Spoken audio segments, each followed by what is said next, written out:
누가복음 3장 15절에서 22절 말씀을 통해 세례의 기쁨이란 제목으로 하나님의 말씀을 전하겠습니다. 오늘 말씀은 세례 요한이 세례를 베푸는 내용입니다. 그리고 우리가 그토록 기다렸던 예수님께서 등장하시는 본문입니다. 저는 이제 제 나름대로 하나님의 사명이 저는 교회 회복이라고 믿고 있는 사람으로서 이제 가만히 혼자 있을 때 그런 고민을 합니다. 내가 한국 교회를 회복시킨다면 무엇들을 바꿔야 할까?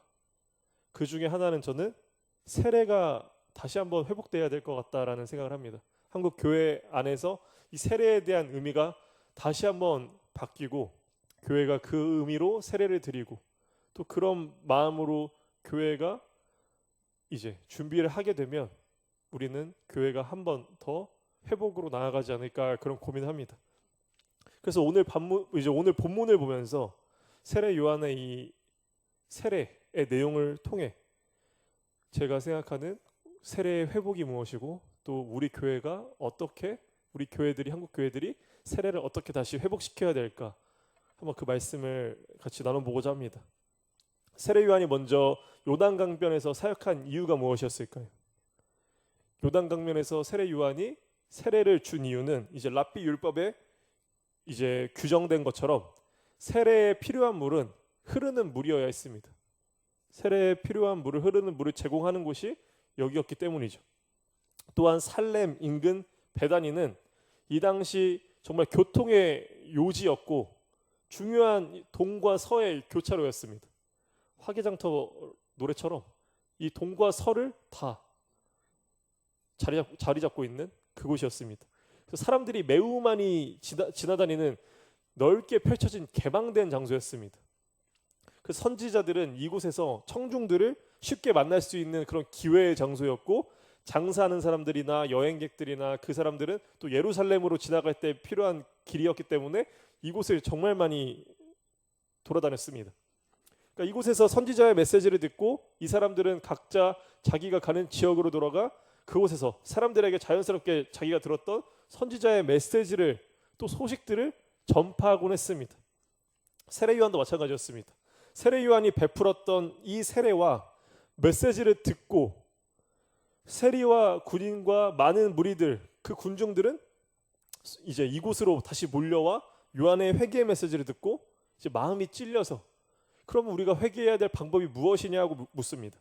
그래서 요한은 그들에게 회개의 방법, 당신들의 일상의 삶, 지금까지 부도덕하게 했던 것이 있거나 아니면 다른 사람들에게 피해를 줬던 것들이 있거나 그런 삶이 있었다면 모두 다 그런 것들을 정결하게 거룩하게 정리하고 그런 것들을 되돌리고 그리고 하나님께서 보내실 메시아를 기다려라 이렇게 선포했습니다. 요한은 제사장 가문에서 태어났습니다. 그리고 아버지 사가랴는 민족을 레위 지파 제사장 가문을 대표하여 성전에 들어가서 분향하는 영광을 맡았습니다. 그리고 요한 자체가 태어난 이 과정이 기적과도 같은 일이었기 때문에 아버지가 아들에 대한 욕심이 있어서 좀 밀어주고 이 놀라운 기적들 가지고 했으면 이 세례 요한을 대제사장으로까지 밀어주지 않았을까 그런 생각이 듭니다. 좀 우리가 가지고 있었던 내 능력과 사람들에 대한 그 마음들을 모아가지고 좀 밀었으면 내 아들이 세상에서 정말 영광받는 대제사장이 될 수도 있었을 것이죠. 그러나 요한이 사역했던 장소는 성전이 아니라 광야였습니다. 이 당시 이 광야에 대한 인식은 하나님의 임재와 완전히 거리가 먼 곳, 다듬어지지도 않았고 사람들이 정착해서 살 수도 없었고 하나님께서 이 세상을 창조하신 이 정확하고 세밀한 이 창조 질서와 정반대되는 곳, 부정적으로 여겨지고 하나님과 분리되어 망가져버린 곳이라고 인식하던 곳이 광야였습니다. 그런데 요한은 이 광야에서 활동했다는 것이죠. 하나님의 거처인 성전을 떠나서 주변 변두리, 저주받았다고 여겨졌던 그 장소에서 요한은 머물렀습니다. 제사장이자 선지자였던 요한은 성전, 창조의 질서의 중심, 하나님이 계신다고 모두가 믿었던 그 성전에서의 역할이 아니라 하나님께 버림받았다고 사람들이 손가락질하던 그 광야로 머물렀습니다. 그런데 놀라운 것은 이것이 바로 하나님의 메시지였다는 것이죠. 하나님께서 이스라엘 백성에게 전한 메시지였습니다. 특별히 예루살렘의 엘리트층과 성전 기득권 세력에게 요한을 통하여 신랄한 비판을 가하십니다. 더 이상 하나님께서 성전에 계시지 않을 것이라고 선포하십니다. 하나님께서는 나는 온 세상의 창조주지, 내가 있는 곳은 모든 만물이 내 발밑에 있는 것이지 내가 어떻게 이 성전 안에 틀어박혀 있겠느냐.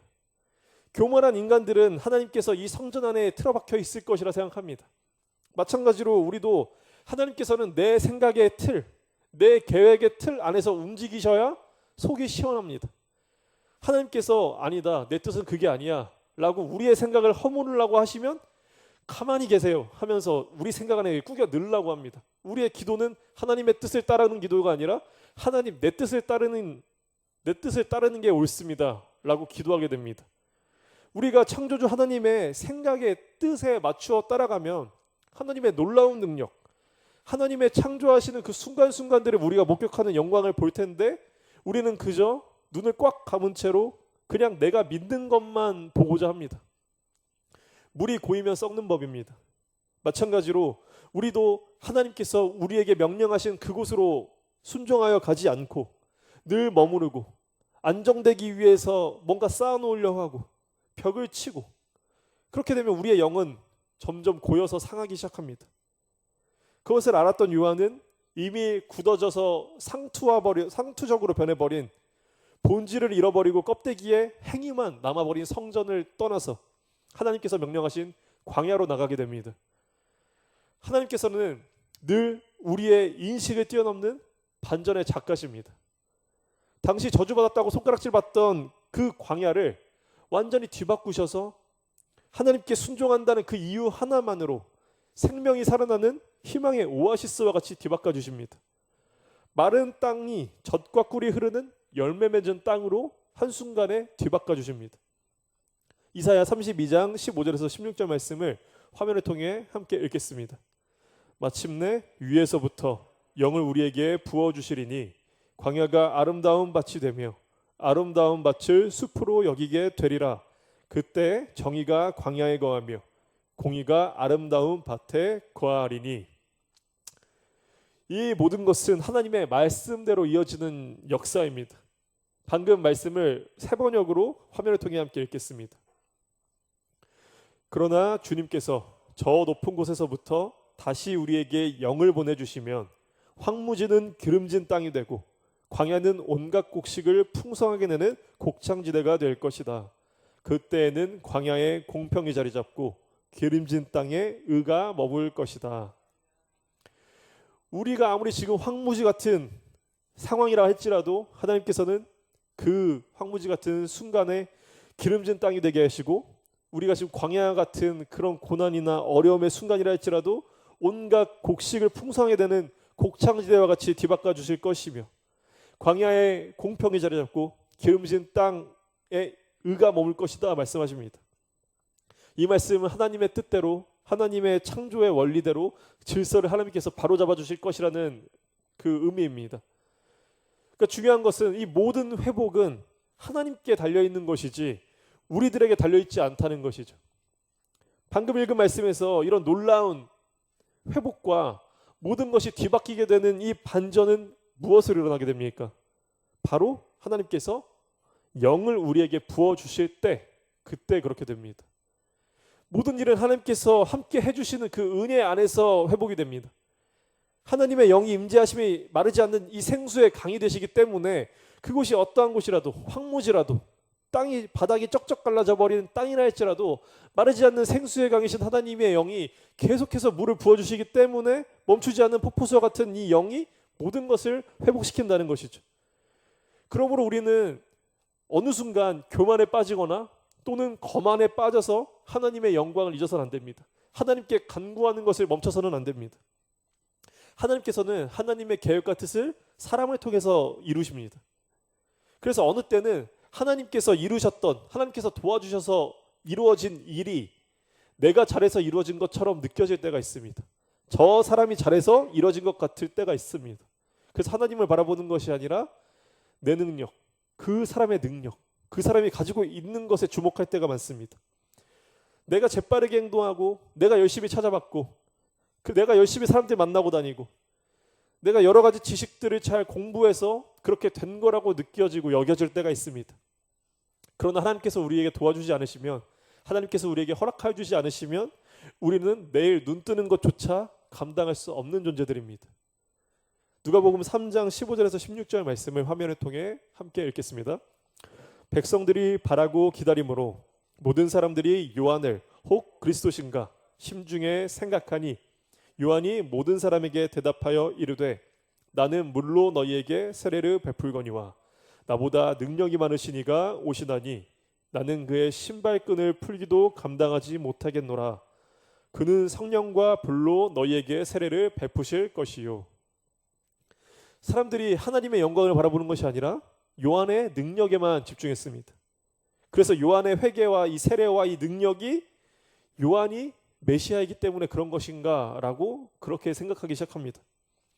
그러나 우리가 누가복음 앞에서 봐서 알다시피 요한은 뱃속에서부터 성령으로 하나님께 인도받은 사람이었습니다.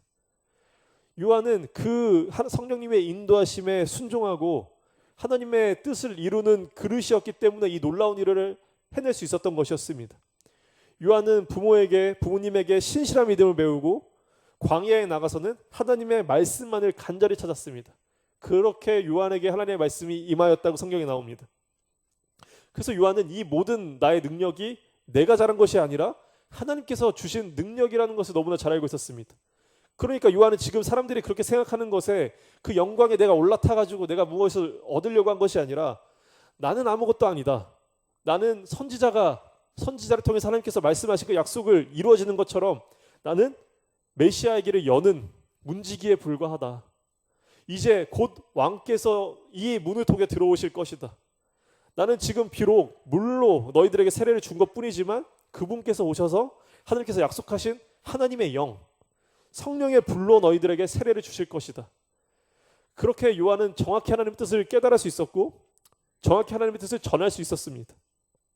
그렇다면 요한이 줬던 이 물 세례는 의미가 없는 것이었을까요? 그렇지 않다는 것이죠. 우리에게는 물 세례도 필요하고 성령의 불 세례도 필요합니다. 물 세례는 이어서 온 불 세례, 그러니까 성령의 세례를 받기 위한 필수적인 과정입니다. 우리 교회에서 행하는 세례 의식이 이러한 물 세례와 비슷한 의미인 것이죠. 물 세례란 우리가 온전히 하나님의 말씀과 하나님의 뜻에 그대로 그분의 이끄심에 순종하며 살겠다는 그 고백이 담겨 있는 의미입니다. 고린도전서 10장 1절에서 2절 말씀을 화면을 통해 함께 읽겠습니다.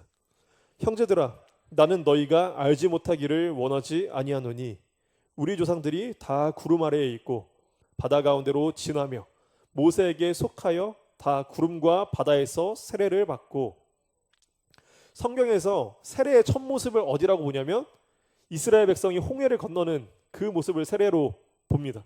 그러니까 이스라엘 백성은 이집트의 노예였습니다. 그런데 하나님께서 이 백성을 구원하시기 위해서 건져내셨습니다.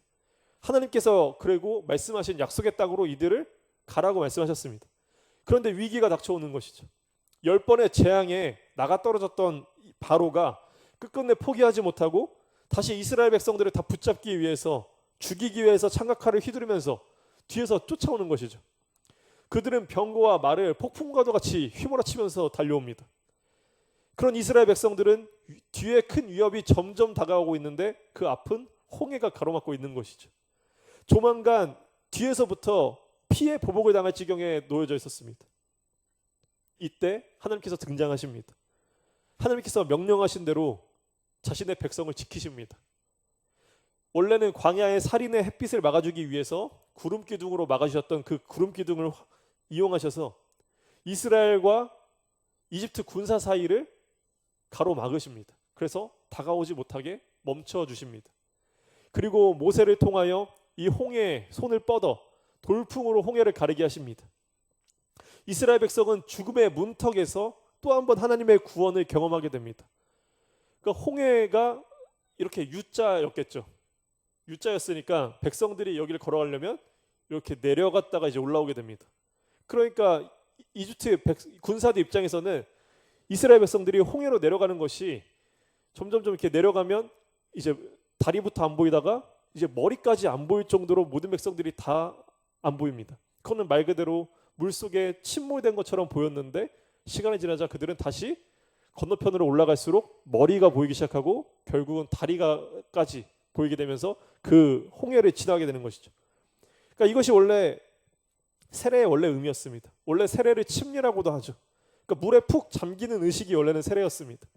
지금 우리 개신교는 그렇게까지는 하지 않고 이 본질만을 살려서 세례 의식을 행합니다. 그런데 원래 의미는 우리가 물에 푹 잠겨 죽었다가 다시 살아나는 이 사망과 죽음 앞에 놓여진 우리가 하나님께 구원을 받아 홍해를 건넌 이스라엘 백성처럼 우리도 그것을 생각해서 하나님께 구원을 받은 우리가 이제 사망과 죽음의 노예가 된 것이 아니라 이제 하나님의 백성으로 하나님께 순종하며 하나님의 생명의 길로 인도하심을 온전히 믿고 따르겠다라는 그것을 고백하며 물에 잠겼다가 다시 일어나는 이 믿음을 홍해를 지나가는 의식과 같이 해석해서 하는 것이죠. 그러므로 세례는 우리가 온전히 정말 하나님께 돌아가겠다는 이 회개의 의식입니다. 그러니까 너무나 사실 중요한 의식입니다. 아시다시피 하나님께서는 인격적이시기 때문에 우리를 함부로 꼭두각시 인형처럼 함부로 대하지 않으십니다. 이래라 저래라 하지도 않으시고 우리가 우리의 의지로 하나님의 구원의 선물을 받기를 원하십니다. 우리가 하나님의 구원의 이 선물을 우리가 기쁨으로 받겠다고 고백하는 것이 물 세례입니다. 세례 요한의 역할이 바로 딱 여기까지였습니다. 그리고 우리 교회의 역할도 여기까지를 해야 됩니다. 세례 요한의 사역을 통해 한국 교회가 이 세례를 염두해야 될 것이 세 가지가 있습니다. 우리는 세례의 의미가 어느 순간 잊혀져 버렸습니다. 그런데 이것을 되살려야 하는 것이죠. 첫 번째로 요한의 세례를 보면서 한국 교회가 되살려야 되는 세례가 무엇이냐? 첫 번째, 요한은 광야에서 사역했지만 물이 많은 곳에서 세례의식을 행했습니다. 이것은 우리가 먼저 예수 그리스도의 생수의 강이 넘치는 그 충만해 있는 그 상태에 우리가 먼저 되어야 된다는 것이죠. 가만 보면 우리는 주객전도가 되어서 내가 먼저 예수님과의 관계가 바로 서지 않은 상태로 무엇을 하다가 너무나 쉽게 고갈되어 버립니다. 우리가 가지고 있는 그 작은 물이 어느 순간 말라버려서 목말라 버리게 됩니다.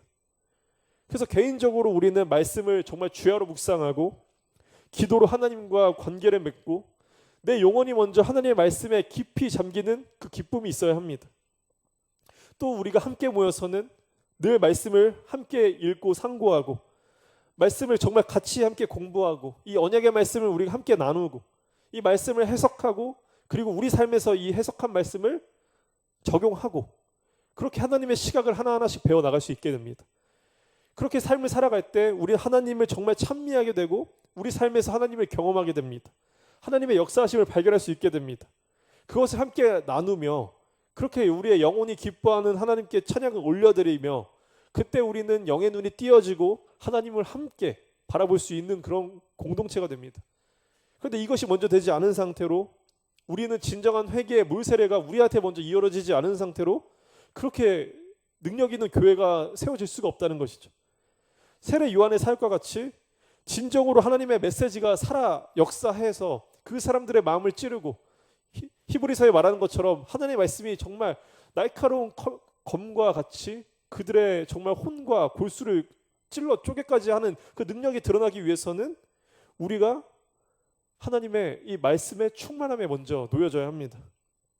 그래서 이들은 그렇게 살아있어 활력 넘쳐지는 그 말씀을 통하여 마음의 찔림과 함께 이들이 요한의 메시지를 듣고 했던 것처럼 그럼 내가 어떻게 회개할 수 있겠습니까? 내가 나의 문제를 어떻게 해결할 수 있겠습니까? 그것을 묻게 됩니다. 두 번째로 개방된 장소였습니다. 요한이 사역했던 장소는 개방된 장소였습니다. 예수 그리스도의 생수가 흘러넘치는 교회가 되어야지만 개방된 교회가 될 수 있습니다.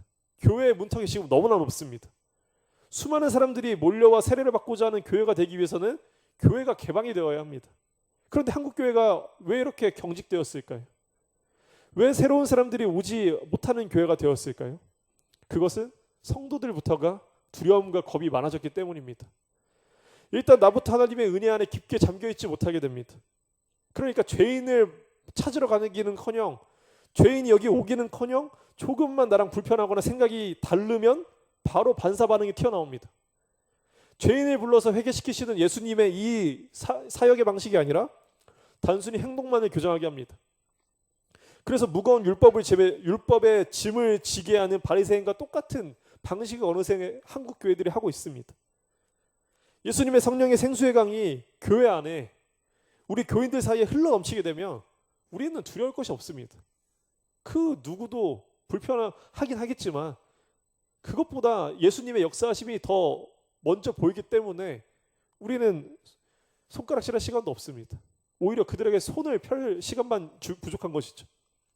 그리고 세 번째는 요한이 했던 것처럼 광야의 정신을 되찾아야 합니다. 하나님께서 역사하심으로 모든 것을 뒤바꾸시기 위해서는 우리가 오직 그분만을 의지해야 합니다. 이전에 누가 했었던 방법, 이전에 내가 알던 그런 것들, 이렇게 되고 저렇게 될 거라고 판단하는 그런 나의 생각들, 이 모든 것들은 다 우리가 광야에서만 던져버릴 수가 있게 됩니다. 왜냐하면 광야에서는 아무것도 필요가 없게 됩니다. 오직 마르지 않는 생수의 강처럼 하나님만이 간절히 필요하게 됩니다.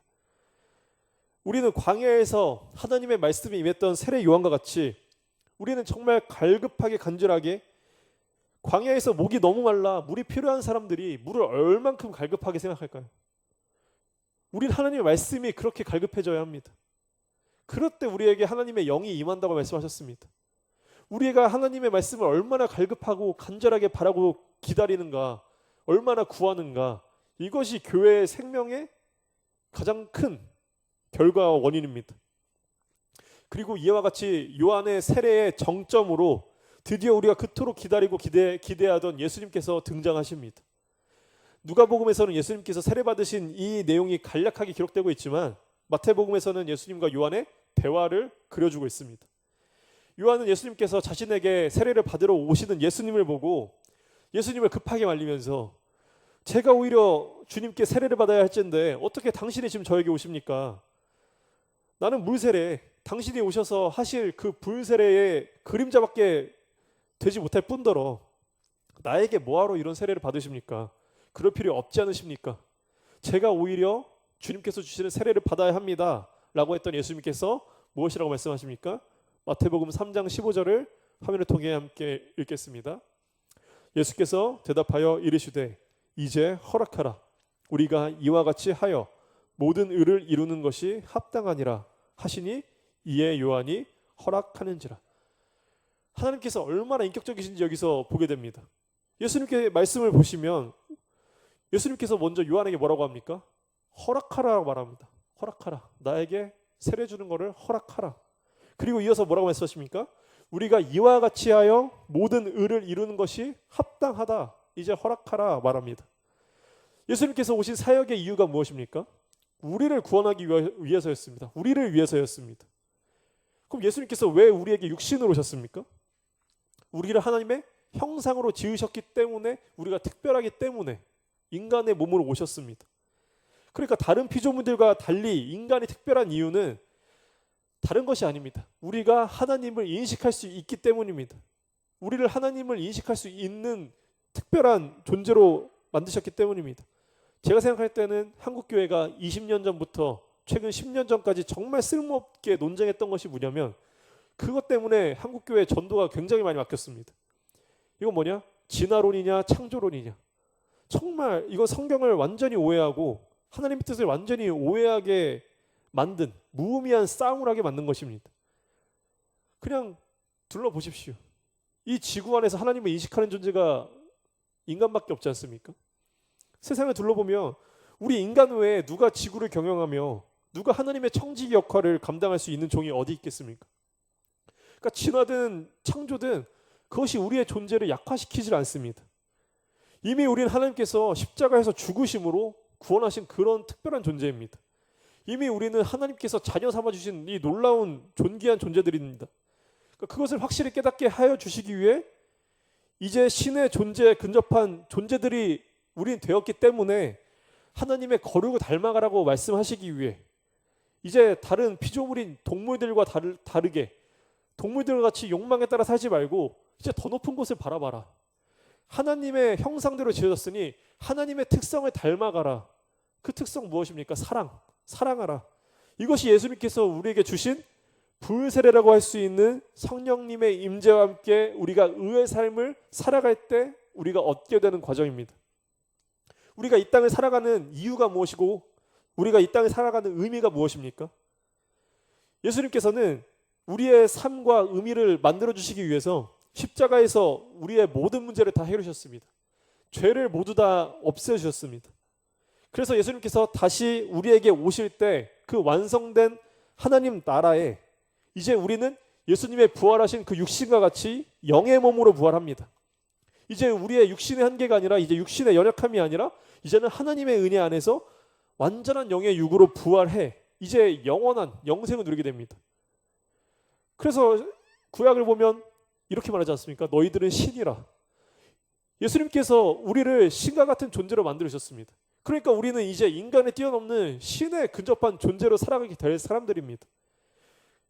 왕자와 공주로 신분이 바뀌었다라고 많은 이제 얘기를 하는데 그것을 넘어서는 존재입니다. 신의 자녀, 이제 신과 같은 놀라운 특별한 존재들로 우리가 다 뒤바뀔 것인데 그럼 지금 우리의 삶은 무엇입니까? 하나님을 인식할 수 있고 신의 존재에 근접할 수 있는 그 방법을 예수님께서 알려주셨으니 우리는 그 삶을 준비하는 과정으로서 우리의 삶이 존재하게 됩니다. 우리는 신분의 변화를 얻기 위해서 살아가는 그 준비 과정인 것이죠. 요즘 마약 사건이 판을 치고 있습니다. 재벌 3세든 세상의 영과 부귀와 인기를 모두 누리는 그 연예인이든 그들은 지금 우리에게 베풀어 주신 하나님의 이 삶을 감사하기보다 그저 인간성을 다 버려버리고 짐승과 같은 욕망에 휘둘려 하나님의 자녀되는 기회를 다 포기해버렸습니다. 이와 마찬가지로 우리가 예수 그리스도의 말씀대로 살기 위함은 이제는 우리가 얼마나 존귀한 존재인지를 먼저 알아야 합니다. 그걸 모르면 짐승들과 같이 그냥 욕망대로 지금 삶에 가장 중요하게 보이는 것대로만 살아가게 됩니다. 우리가 특별한 존재라고 인식하지 못합니다. 살다 죽어버려 없어질 존재면 우리가 뭐하러 특별하게 살 필요가 있겠습니까? 그게 아니라 예수님께서 만들어주신 것은 우리를 하나님의 자녀 삼아주신 놀라운 이유입니다. 그러니까 그것을 감사함으로 알고 살아가는 것이 우리 그리스도인들에게 굉장히 큰 복이자 은혜인 것인데 그것을 깨달은 사람들은 이제 동물들과 다르게 인격을 지닌 인간으로서 살아가기를 결단합니다. 이제 나의 욕망에 따라 사는 것이 아니라 하나님께서 그러신 것처럼 다른 이들과 세상을 돌볼 수 있도록 살아가는 내가 더 나은 존재임을 깨닫고 그렇게 알고 살아가게 됩니다. 그러니까 오히려 어떤 사람들은 그리스도인들을 막 비판하고 비난합니다. 왜 그렇게 바보같이 사냐? 왜 이렇게 맨날 희생하고 사냐? 더 누리고 자유롭게 살지 왜 마음껏 살지? 왜 바보같이 그렇게 사느냐? 그건 바보 같은 삶이 아니라 내가 더 나은 사람이라는 걸 증명하는 삶입니다. 나는 하나님께서 주신 인간으로서의 그 삶을 살기 위해 동물들과 다르게 살겠다. 나는 다른 사람들을 이타적으로 살고 예수님께서 베풀어 주신 그 사랑을 전하며 살고 더 나은 사람으로서 살겠다. 이것이 더 숭고한 삶인데 왜 바보 같은 그 삶을 사는 게 당연하다고 생각하고 수많은 그리스도인들은 그게 맞는다고 생각할까요? 돈이 전부라고 말하는 것은 급이 낮은 사실 급이 낮은 생각들입니다. 우리 더 숭고한 것을 가지고 살아갈 수 있는 사람들입니다. 우리는 인간을 넘어 신의 존재로서 그렇게 더 특별한 약속을 받은 존재로 살 수 있게 되었습니다.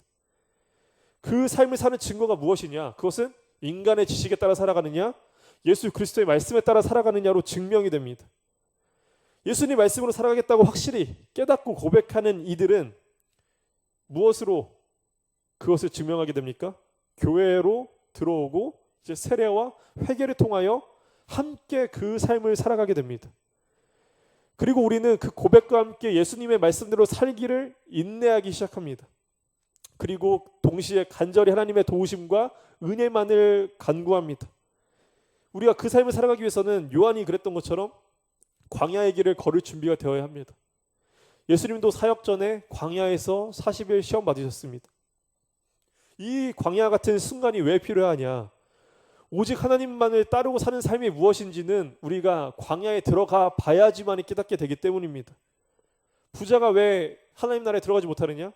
부자는 늘 내가 위기의 순간에 손만 뻗으면 해결할 수 있는 돈이 있으니까 그런 것이죠. 조금만 발빠르게 분주하게 움직이면 이 문제들을 해결할 권력자들이 있었기 때문입니다. 하나님을 의지하고 싶어도 의지할 수가 없는 존재들입니다. 이것을 깨부시는 것이 무엇이냐? 심령이 가난해져야 되는 것인데 이게 얼마나 힘드냐? 낙타가 바늘기에 들어가는 것보다 어렵다. 너무나 불가능하다고 말씀하시는 것이죠. 그래서 하나님께서는 우리에게 광야로 보내실 때가 있습니다. 다른 것 아무것도 붙잡을 수 없는 것, 그 누구 만나도 내 문제 해결되지 않을 것 같은 그 순간 하나님께서는 하나님만을 간절히 찾고 구하기를 원하시기 때문에 우리를 광야에 보내실 때가 있습니다. 오직 하나님만을 간절히 구할 때, 내가 광야에 떨어져서 물이 없게 되면 이 물 하나만을 간절히 구하는 것처럼 하나님께서도 우리에게 하나님의 말씀만을 간절히 찾고 구하기를 그토록 바라고 계십니다. 그때 우리는 하나님께서 우리에게 성령님의 임재를 부어주셔서 우리가 세상에서는 절대로 얻을 수 없는 하나님의 영으로 충족받는 그 기쁨을 깨닫게 해주시기 위해서 하나님께서는 광야로 우리를 보내실 때가 있습니다. 그런데 예수님께서 세례를 받으신 이유가 있습니다. 죄가 없으신 분께서 세례를 받으신 이유는 우리 모든 인간을 대표하여서 이 물 세례와 성령 세례가 모든 사람에게 필요하다는 것을 확실하게 확증하여 보여주시기 위해서였습니다. 그래서 한국교회는 세례의 기쁨을 되찾아야 합니다. 그런데 이 세례의 기쁨을 제가 생각할 때는 너무나 많이 잃어버린 것 같습니다. 너무나 형식화되어 버렸고 받는 사람도 무슨 의미로 받는지도 잘 모르고 주는 입장에서도 무슨 의미로 주는지도 잘 모르게 돼버린 것 같습니다. 우리는 이 세례의 의미를 다시 한번 되찾아야 할 거라 생각합니다. 저는 이 세례의 의미가 회복되지 않으면 한국교회가 회복되는 것은 너무 힘들 거라 생각합니다. 세례의 의미가 회복되기 위해서는 우리 교회들이 먼저 예수님의 길을 걸었던 요한과 같이 먼저 살아가야 할 것입니다. 광야라고 할지라도 물이 많은 곳에 사역했던 것처럼 우리가 어떠한 환경이 떨어진다 할지라도 물이 있으면 우리는 견딜 수 있고 살아낼 수 있습니다. 그러므로 우리는 하나님의 말씀이 우리 가운데 충만해지면 무엇이든지 해결될 수 있습니다. 둘째로 우리가 그렇게 말씀에 충족이 되었을 때만 우리는 개방된 교회가 될 수 있습니다. 세상에 열려져 있는 교회가 될 수 있습니다. 비로소 죄인들이 마음껏 와서 하나님의 생수를 맛볼 수 있는 그런 곳이 될 수 있습니다. 그런데 우리가 먼저 목마르지 않아야 다른 이들에게 물을 먹일 수가 있습니다. 우리가 목마른 상태에서 다른 이들에게 어떻게 물을 먹일 수 있겠습니까? 그들의 물까지 뺏어먹지 않으면 다행일 정도입니다. 그리고 마지막으로 우린 광야의 정신, 오직 하나님의 은혜만을 구하는 삶을 살아가야 합니다. 오직 하나님께서 부어주시는 그 성령의 은혜만을 구하고 기뻐하는 삶을 살아가야 합니다. 요한이 버렸던 건 세상의 영광이었습니다. 하나님의 영광을 구했습니다. 그것처럼 우리도 세상의 영광을 따라 살아가는 것이 아니라 하나님의 영광을 따라 살아가는 삶을 살아가야 합니다. 그 삶의 첫 기본은 우리가 예배를 사모하고 말씀을 사모하고 우리가 찬양을 기뻐하고 우리가 기도에 깊게 잠기는 그런 교회가 되어야 합니다. 그래서 우리의 삶, 그런 삶은 우리의 환경이 어떻게 변한다 할지라도 정말 어떻게 된다고 할지라도 우리를 하나님의 은혜로 계속해서 나아갈 수 있게 합니다. 그리고 다른 이들 역시도 하나님의 은혜로 나아가는 그런 교두보의 역할을 하게 됩니다. 그리고 더 중요한 것은 성령님의 임재가 임할 때 우리가 기뻐하는 것 이상으로 하나님께서 기뻐하십니다. 예수님께서 세례 받으시고 기도하실 때 하늘이 열리고 성령이 비둘기같이 임하며 예수님 위에 강림하셨습니다. 그때 하늘에서 이런 음성이 들렸습니다. 너는 내 사랑하는 아들이라. 내가 너를 기뻐하노라.